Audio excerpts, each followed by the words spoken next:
जय माता दी दोस्तों, कैसे हैं आप सब। आप सबका स्वागत है आपके अपने चैनल श्री शक्ति प्रेरणा पर। दोस्तों, आज हम बात कर रहे हैं नवरात्रि 2026 की। भारत में नवरात्रि केवल एक त्यौहार ही नहीं बल्कि शक्ति की उपासना और आध्यात्मिक शुद्धि का महापर्व है। वर्ष 2026 में चैत्र नवरात्रि का आगमन 19 मार्च से हो रहा है, जो हिंदू नववर्ष विक्रम संवत 2083 के प्रारंभ का भी प्रतीक है। दोस्तों, चैत्र नवरात्रि का विशेष महत्व इसलिए भी है क्योंकि इसी दौरान मर्यादा पुरुषोत्तम श्री रामचंद्र जी का जन्मोत्सव यानी रामनवमी के रूप में भी इसे मनाया जाता है।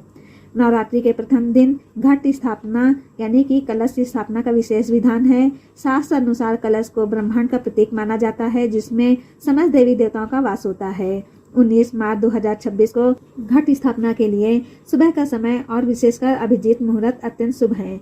ज्योतिष दृष्टि में इस दिन चित्रा नक्षत्र का प्रभाव रहेगा, इसलिए शुद्धता और सही मुहूर्त का पालन करना सौभाग्यवर्धक माना जाएगा। दोस्तों, इन 9 दिनों में माँ दुर्गा के 9 विभिन्न स्वरूपों यानी शैलपुत्री, ब्रह्मचारिणी, चंद्रघंटा, कुसमांडा, स्कंद माता, कात्यायनी, कालरात्रि, महागौरी और सिद्धिदात्री माता की पूजा की जाती है। श्रद्धालु उपवास रखकर और दुर्गा सप्तशती का पाठ कर आत्मिक शांति और सुख समृद्धि की कामना करते हैं। यह पर्व हमें अधर्म पर धन की जीत और नारी शक्ति के सम्मान का संदेश देता है। तो चलिए जानते हैं इसकी विस्तृत जानकारी। तो दोस्तों, चैत्र नवरात्रि 2026 यानी बसंत नवरात्रि इस बार 19 मार्च 2026 से शुरू होकर 27 मार्च 2026 तक चलेगी। कलश स्थापना इस दिन 19 मार्च दिन गुरुवार को होगा। दुर्गा अष्टमी 26 मार्च गुरुवार को है। रामनवमी भी 26 मार्च गुरुवार यानी कि इस साल अष्टमी और नवमी एक ही दिन पड़ रही हैं। उदया तिथि के अनुसार कुछ लोग इसको नवमी को 27 मार्च को भी मनाएंगे। अब हम बात करते हैं घट स्थापना की मुहूर्त की। हिंदू पंचांग के अनुसार कलश स्थापना का शुभ मुहूर्त इस प्रकार है। प्रातः काल का जो शुभ मुहूर्त है वो सुबह 6:52 से लेकर 10:10 तक रहेगा, यानी इसकी कुल अवधि 3 घंटे 18 मिनट है।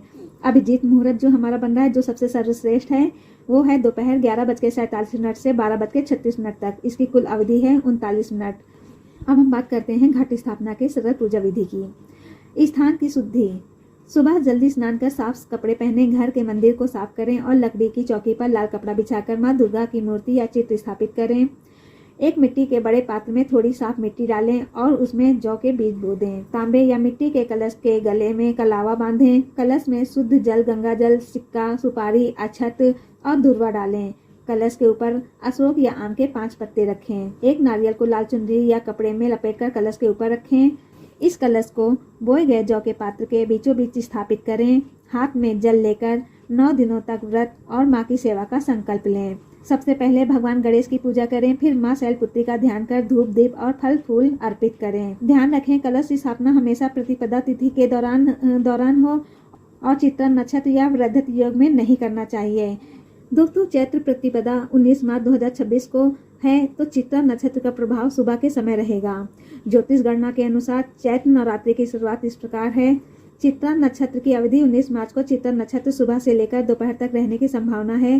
पंचांग के अनुसार चैत्र पूर्णिमा पर चंद्रमा चित्रा नक्षत्र के निकट होता है, इसलिए इस माह का नाम चैत्र है। शास्त्रों के अनुसार घट स्थापना के समय चित्रा नक्षत्र या वृद्धति योग का होना अशुभ माना जाता है। यदि घट स्थापना के समय चित्रा नक्षत्र व्याप्त हो तो उस समय कलश स्थापना टालने की सलाह दी जाती है। ऐसी स्थिति में आप अभिजीत मुहूर्त यानी कि दोपहर 12:05 से लेकर के 12:53 तक स्थापना के लिए सबसे सुरक्षित और श्रेष्ठ विकल्प माना जाता है। तो आप अभिजीत मुहूर्त में कलश स्थापना कर सकते हैं। तो दोस्तों, आपकी जानकारी यहीं तक। आशा है इस वीडियो से आपको काफ़ी सहायता मिलेगी। आपको ये वीडियो कैसा लगा कमेंट करके बताएं, और आपने अभी तक मेरे चैनल को सब्सक्राइब नहीं करा तो प्लीज़ मेरे चैनल को सब्सक्राइब करें, शेयर करें। अब हम मिलते हैं अपने नए वीडियो में, तब तक के लिए जय माता दी।